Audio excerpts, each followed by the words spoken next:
Okay, so I'm going to carry on with our sequences topic and move on to section 2 and section 3 today. So the first section is about general sequences and sigma notation. Now sigma notation is this symbol here, and it basically stands for the summing of numbers in your sequence, so like adding them all up. Okay, so the sum of a sequence or adding it.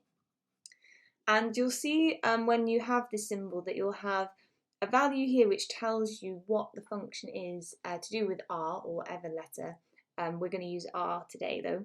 And then it also tells you where you start from. So this one starts from r equals 1. So when r is 1 is the first term that you'd be summing. And then you'd go all the way to the term when r equals n. So that could be any value. So if you wanted to add some notes onto that, you could put this is the first value for r, and this would be the last value for r. Okay, and you might want to highlight that and maybe pause the video for a minute so you've got those notes down. Okay, so we're going to do two examples which I've written down below. The first one says, given that sum of the r squared sequence from 2 to n, find S4. Okay, so since this is our sequence notation and we want S4, that is when n equals 4. So we are going to want the sum from r is 2 all the way up to 4 of r squared. So because the function is r squared, you are going to first of all put 2 in, because that's the first value that they want, so 2 squared, and then you are going to increase the value by 1 at a time, so it'll be add 3 squared, add 4 squared, and then you stop because 4 was the limit of the sequence there. So this would be 4 add 9, add 16, which is 29. Okay, then number 2 is a slightly different version of a question you could get with this, which says write the series 1/2, add 1/3, add 1/4, add 1/5, add 1/6 in sigma notation. So remember, sigma notation is using this symbol here. So when you get a question like this, you want to think about what is changing, and you can see that the denominator of the fraction is changing and it's going up by 1 each time. So I could write this with my sigma symbol as the sequence of 1 over r, because each time that's the number that's changing on the bottom. And the first number is 2, and we want it to go all the way up to 6. So I could write r equals 2 at the bottom, and then r equals 6 at the top, because that's what I want my sequence to go from and to.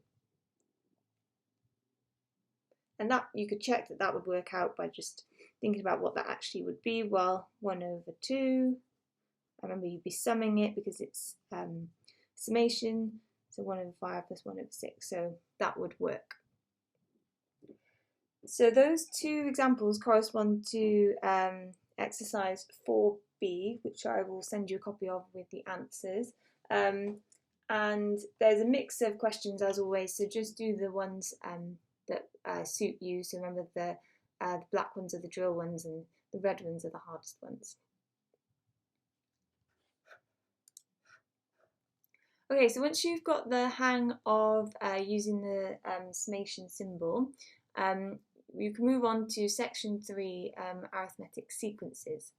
Now just first of all look at these two sequences that I've wrote down and just think about what is similar between both of them. And you could pause the video here if you wanted a bit of time to think. Now I'm hoping that you've noticed that this sequence is going up in 4s, and this sequence is going down in 3s. So these are both arithmetic sequences because they are going up or down in the same amount each time. So they have what we call a common difference between each term. Okay, so this would be different to if you had a sequence that was maybe doubling each time or something like that, or a quadratic sequence where the differences aren't the same. So for this one, we could actually say that the common difference, which we call D, is 4, and for this one it would be -3. And the other thing that's important for these sequences is also to write down what A is, and A in sequences stands for the first term. So this one would be 1 and this one would be 20. Okay, so it'd be worth writing that down. A is first term and D stands for common difference.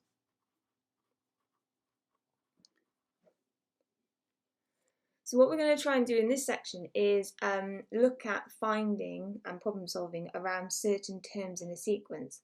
So if I imagine now a sequence where I just had the algebra, I didn't have actual numbers, my first term would be A, and then my next term would be taking the first term and adding on the common difference, so it would be A add D. Okay, and then the next one, you would be adding another D, common difference, onto this term, so it would be A add 2D. And then for the next one, you'd add on another D, so A add 3D, and so on. So hopefully you can see that each time for each term, you're adding on a D, one less than the term you want. So for example, when I want the second term of the sequence, this one, I only add on 1D. And when I want the third term of the sequence, I do A add 2Ds, so 1D less than the term. So the general then rule for this sequence for any term would be A plus n take away 1 times D, because we always want one less D than the term number we're on. So this is the important part to remember for this part of the chapter. And you don't get given this formula, so it is one you need to learn. So to find a term in the sequence, we would do A plus n take away 1D, and n being the number of terms that you want. Okay, so let's use this then with a couple of examples. So this example, first one says you've got an arithmetic sequence which has a first term 5 and common difference 7. Find the term with the value 3, 5, 5. So I'm going to straight away write down that A is 5 and D is 7. And I want to find the term with the value 3, 5, 5. So it's like what number value in the sequence. So if you were listing them all out, what number it would be. So I can use this now formula because I know that I'm looking for a term with value 355. So I can put 355 equals A is 5, and then n is what we want to find because that's the number of terms which we'll get to, and then 7 for D. So I could take away 5 first of all, and I could also expand out this bracket, timesing it by 7, could add on 7 then, and then I could divide by 7 to get n, which will give me 51. So it is the 51st term in the sequence is 355. Okay, we've got 2 more. Okay, number 2. It says the 5th term of an arithmetic progression is 7. I'm just going to highlight that. And the 8th term is 16. Find the first term A and the common difference D. So I'm trying to find A and D. And then hence find the 100th term. Okay, so if they've told me that the 5th term is 7, using my formula, I'll just write it out again here. That means if n was 5, the answer would be 7. So I could write 7 equals A plus 5 take away 1 D. So I put the n as 5 and the value is 7. So that would give me 7 equals A plus 4D. And then the second part of the sentence says the 8th term is 16. So that means when n is 16, the value, oh, sorry, I wrote that wrong. The 8th term is 16. So this should be an 8. Let me just change that.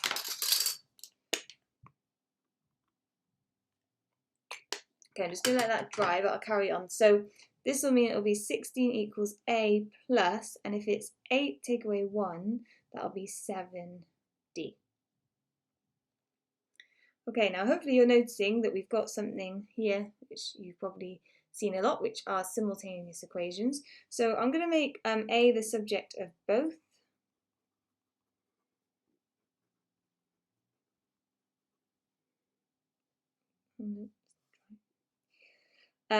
So put A as the subject of both there, and then I can put them equal to each other. So 7 take away 4D equals 16 take away 7D. Just going to rearrange now, so I'm going to add the 7D to this side, so I get 3D, take away the 7, get 9, so D must be 3.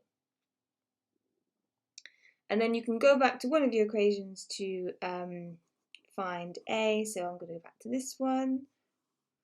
So 7 take away 4 times 3 equals A, so 7 take away 12 is A, therefore A equals negative 5. So this sequence must start on negative 5 and then add 3 each time. And you could check that your answer is correct by then just, trying the sequence. So if I start with minus 5 and then I add 3, I get minus 2, add 3 is 1, and then 4, and then 7. Well, that's good because 1, 2, 3, 4, 5, fifth term is 7 like we wanted, and then it would go 10, 13, 16. So that's good as well because that's the 8th term. So that is right. That's dry now. Okay, so up there it should have been an 8, not a 16 like I wrote. And then remember part B, so that was part A. Do part B over here. Says hence find the 100th term. Well, once you have A and D, you can again just use this formula. So if I want U 100, the 100th term, I would do A minus 5 plus 100 take away 1 times D, which is 3. So it would be minus 5 plus 99 times 3. Use the calculator. Gives us 292.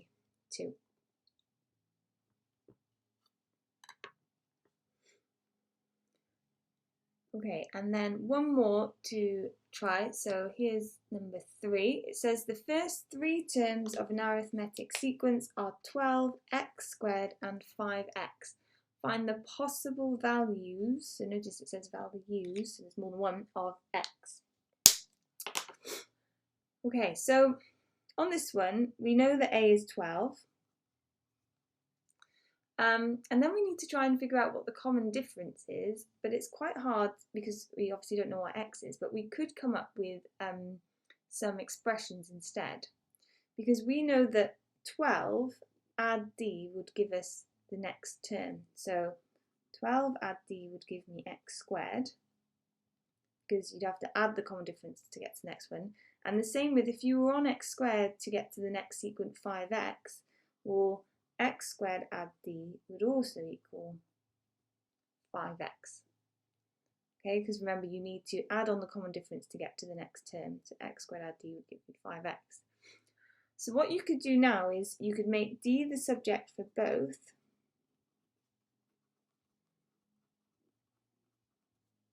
Because they both have the common difference d in them.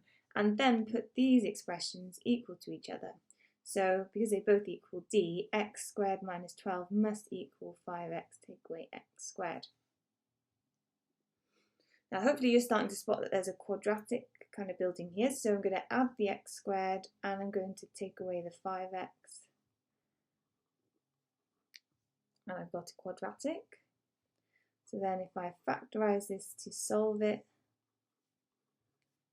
looks like I'm going to have plus 3 and take away 4 there. You can always use your calculator here if you want to just check that you've got the right solutions.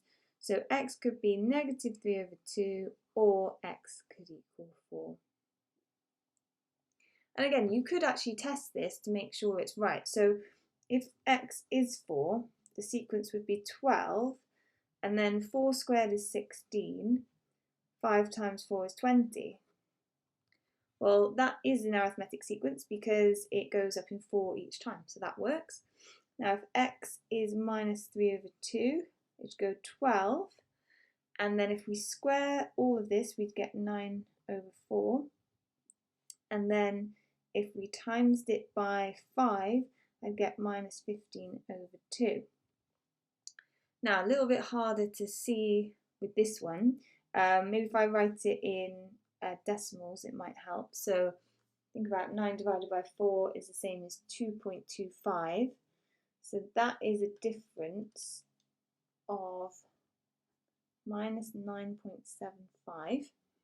And then if I do the same to -15 divided by 2, well, that's -7.5. Let me just check. If I do 2.25 take away 9.75, yep, I get the right answer. So although it didn't originally look like it was going to work, that one does work as well because they've got the same common difference. Okay, so once you've written up those ones, you can now try 4C. As always, just email me if you need any help. Okay.